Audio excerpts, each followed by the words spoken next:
Pertama, untuk perkara melanggar pasal 338 dan 340, 4 perkara sudah diterima kembali berkasnya pada hari Rabu, tanggal 14 September 2022. Dan 1 perkara atas nama PC kita kembali menerima berkasnya hari Kamis kemarin.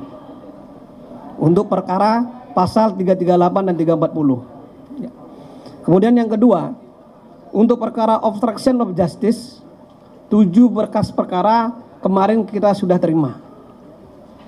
Itu yang perkembangan perkara FS. Kejagung terima berkas perkara pembunuhan Brigadir J dan obstruction of justice.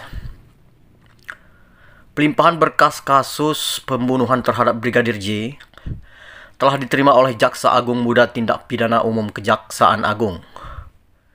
Berkas pembunuhan berencana yang dilimpahkan itu melibatkan Ferdi Sambo, Baradae Bribka RR, Kuat Ma'ruf dan Putri Chandrawati. Berdasarkan keterangan Direktur Tindak Pidana Terhadap Orang dan Harta Benda Jampidum Kejaksaan Agung Agnes Triani, ia mengatakan bahwa pihaknya menerima pelimpahan berkas tersebut pada Rabu 14 September 2022.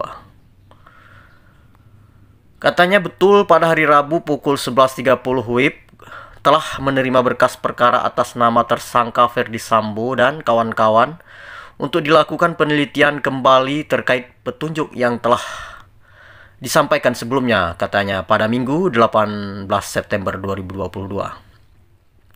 Lebih lanjut, Agnes menjelaskan bahwa saat ini kelima berkas perkara tersebut sedang dalam proses pengecekan kelengkapannya. Dari hasil koordinasi kami sebelum petunjuk tertulis, sebagian sudah dipenuhi oleh penyidik, lalu berkas masuk, kami sedang teliti, ujarnya. Apabila petunjuk kami sudah dipenuhi, kami akan menyatakan lengkap.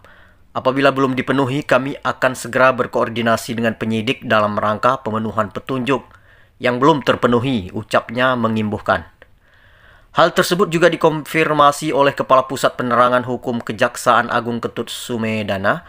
Ia mengimbuhkan bahwa nantinya jika berkas perkara tersebut dinyatakan lengkap, maka pihak Kejagung akan melanjutkan ke tahap kedua.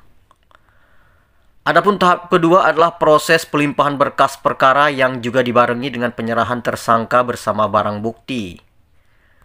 Kalau sudah dikembalikan lagi dari penyidik ke JPU, diteliti kembali, kemudian kalau dinyatakan lengkap, maka V21 yang diikuti dengan tahap 2 penyerahan barang bukti dan tersangka perkara, tuturnya. Terkait kasus pembunuhan Brigadir J tersebut, kelima tersangka itu pun akan dijerat oleh pasal 340 KUHP Subsider, pasal 338 Junto pasal 55 dan pasal 56 KUHP dengan ancaman maksimal hukuman mati atau pidana penjara seumur hidup.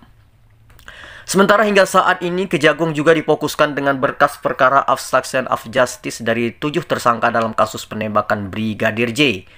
Ketujuh tersangka obstruction of justice diantaranya adalah Ferdi Sambo, Hendra Kurniawan, Agus Nur Fatria, Arif Rahman Arifin, Baikuni Wibowo, Cuk Putranto, Irfan Widianto.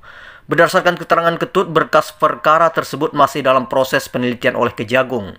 Ia menjelaskan bahwa jaksa peneliti juga berkoordinasi dengan tim penyidik untuk segera menyelesaikan kasus tersebut. Kamis 15 September 2022, Jaksa Agung Muda Bidang Tindak Pidana Umum Kejaksaan Agung telah menerima pelimpahan berkas perkara tahap pertama dari Direktorat Tindak Pidana Cyber Badan Reserse Kriminal Kepolisian Negara Republik Indonesia, Bareskrim Polri, atas nama 7 orang tersangka, katanya. Selama dalam penelitian berkas perkara dan untuk mengefektifkan waktu yang diberikan oleh undang-undang, jaksa peneliti akan melakukan koordinasi dengan penyidik guna mempercepat penyelesaian proses penyidikan, ujarnya melanjutkan. Sebagai informasi, pihak kepolisian juga telah menggelar sidang Komisi Kode Etik Polri untuk 10 anggotanya yang terlibat dalam kasus Brigadir J. Adapun 5 di antaranya diberikan sanksi berupa pemberhentian tidak hormat dari Polri.